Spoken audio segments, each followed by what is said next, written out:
본 영상의 모든 문장은 네이버에 나눈 걸로 만들어졌습니다. 안녕하십니까, 법쌤 나인선입니다. 위법성 조각사의의 전제 사실에 대한 착오 어렵지요? 이 시간 다룰 것이 위전착입니다. 저와 함께 위전착 쉽게 정복해 봅시다. 본 영상은 형법 총론을 1회독 이상 하신 분들을 대상으로 제작되었지만 처음 공부하시는 분들도 지금의 기본기 영상을 여러 번 반복해서 보신 후 본 강의를 들으시면 따라오실 수 있습니다. 본 영상을 기본기 강의를 시작으로 위전착의 각 학설인 수학적 구성요건 표제이론, 엄격 책임설, 유추 적용설, 보효과 제한적 책임설, 고의설과 함께 해당 기출문제 풀이 그리고 마지막 사례 검토로 이루어져 있습니다. 그럼 기본기 강의를 시작해 보겠습니다. 위전착, 위법성 조각 사이의 전제 사실에 대한 착오. 이 전제 사실은 객관적 정당화 상황이라고 합니다. 허용 구성요건의 착오라고도 불리고 허용 상황의 착오라고도 불립니다. 위법성 조각 사이에 해당하는 객관적 정당화 상황이 없음에도 존재하는 것으로 오신했고 자신의 행위의 위법성을 인식하지 못한 경우를 말합니다. 주관적 정당화 요소는 있죠. 오상방위, 오상피난, 오상자구행위, 오상정당행위, 오상피해자의 승낙이 있습니다.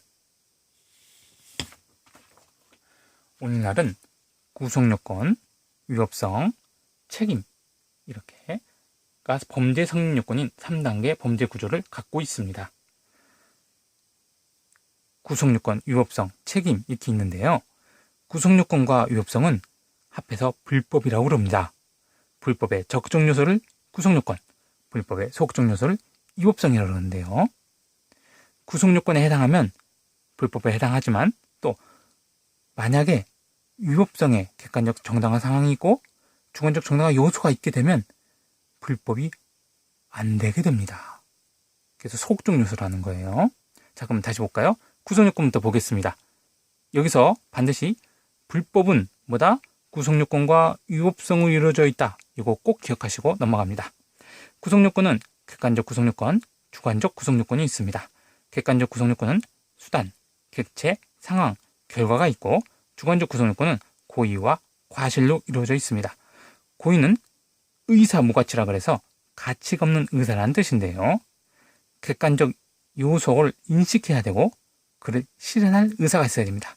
객관적 요소는 객관적 구성요건입니다. 객관적 구성요건 요소를 인식해야 되고 그 다음에 그를 실현할 의사가 있다면 고의가 있는 겁니다. 그런데 이 객관적 구성요건을 인식하지 못했다. 그럼 사실의 착오가 되는 것이고 구성요건적 착오라고도 합니다. 과실은 객관적 주의무 위반을 말하는데요. 오른쪽에 보시면 책임과실에서 주관적 주의무 위반이 돼 있죠.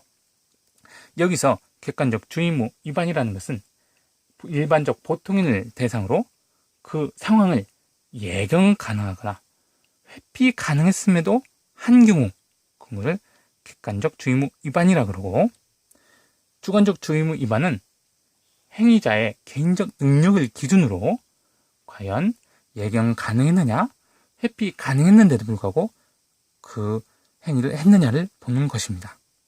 자, 그러면 객관적 구성요건에 해당하고 주관적 구성요건에 있을 때의 구성요건 해당성에 해당한다 라고 해서 위법 여부를 따지게 됩니다.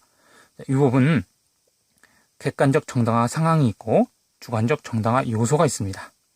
아까 뭐라고 했죠? 객관적 정당화 상황이 있고 주관적 정당화 요소가 있게 되면 불법이 안 된다, 없게 된다, 그래서 소극적 요소다 라고 얘기했죠. 자, 우리가 위전착을 배웠는데 위전착은 뭐라 그랬죠? 객관적 정당화 상황이 없는 경우입니다. 그런데 주관적 정당화 요소는 있어요. 예를 들어 보니까 객관적 정당화 상황이 뭐가 있죠? 얘가 정당 방위 상황이 있는 거예요. 정당 방위 상황이 아니야. 그런데 정당 방위 상황을 인식하고 정당 방위 의사가 있는 거야. 그런 게 정당 방위 의사가 있는 경우. 상황은 없는데 의사가 있는 경우. 이것이 뭐다? 위전착이다. 위법성 조각 사이의 전제 사실에 대한 착오다. 이해되시죠? 그러면 반대로 주관적 정당화 요소가 없는 경우, 객관적 정당화 상황은 있는데 주관적 정당화 요소가 없는 경우, 이거를 우연방위, 우연피난 등이 있는데 이에 대한 학설은 위법성 조각설, 무죄, 기수범설, 기수, 불능미수설, 불능미수 이렇게 있습니다. 자, 그러면 구성요건에 해당하고 위법하면 책임이 문제되는데요. 이 책임은 행위자의 비난 가능성을 얘기합니다. 책임 요소로는 책임 능력, 위법성, 인식, 고의, 과실, 기대 가능성 이렇게 있는데요. 우리 여기서 책임에 위법성 인식이 들어가 있구나, 그 다음에 고의가 있구나, 이것을 주의 깊게 보셔야 됩니다. 책임 고의는, 여기서 이 고의를 책임 고의라 그러는데, 심정 반가치, 심정 무가치라고 합니다. 심정 반가치, 가치에 반한 심정, 심정 무가치, 가치가 없는 심정, 이것은 법 배반적 심정, 공동체 가치관에 대한 배반, 이렇게 이야기합니다. 그러면 공범을 보도록 하겠습니다.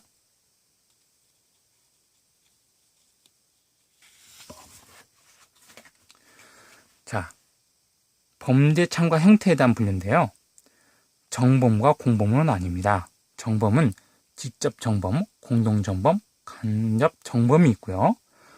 공범에는 교사범과 종범이 있습니다. 교사범은 교사한 거고요. 종범은 방조한 겁니다. 공범은 도와주는 거고, 종범은 직접 한 겁니다. 자, 간접 정범에 대한 조문을 보겠습니다. 형법 제34조 1항. 어느 행위로 인하여 처벌되지 아니한 자 또는 과실범으로 처벌된 자를 교사 방조하여 범죄의 결과를 발생한 자를 간접 정범이다, 이렇게 얘기하고 있습니다. 주의할 것. 과실범으로 처벌된 자를 교사 방조하면 간접 정범이다. 이거 주의해야 됩니다. 자, 예를 볼까요?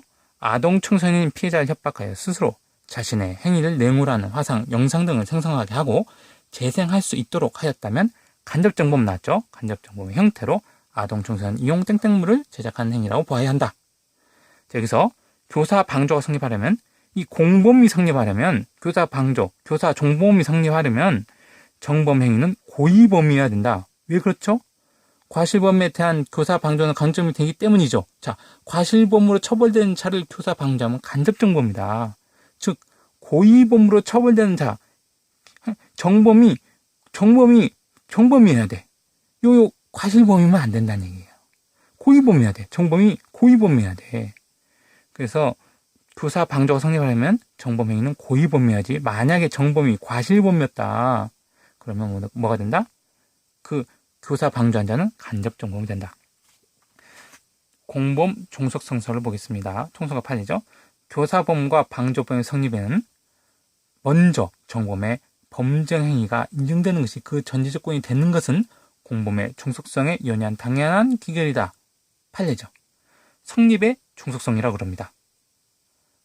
교사범, 방조범이 성립하려면 먼저 정범의 범죄 행위가 인정이 돼야 한다는 거예요. 즉, 공범의 불법은 정범의 불법에서 나온다. 밑에 마저 보죠.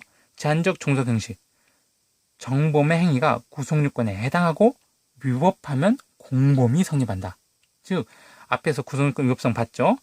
정범이 구속요건에 해당하고 위법해야 공범이 성립한다는 겁니다. 구속요건에 해당하고 위법하면 불법이라고 그랬죠, 앞에서. 그래서 정범의 불법은, 공범의 불법은 정범의 불법에서 나온단 말이 그래서 나오는 겁니다. 자, 지금까지 유전착에 대한 기본기 강의였습니다.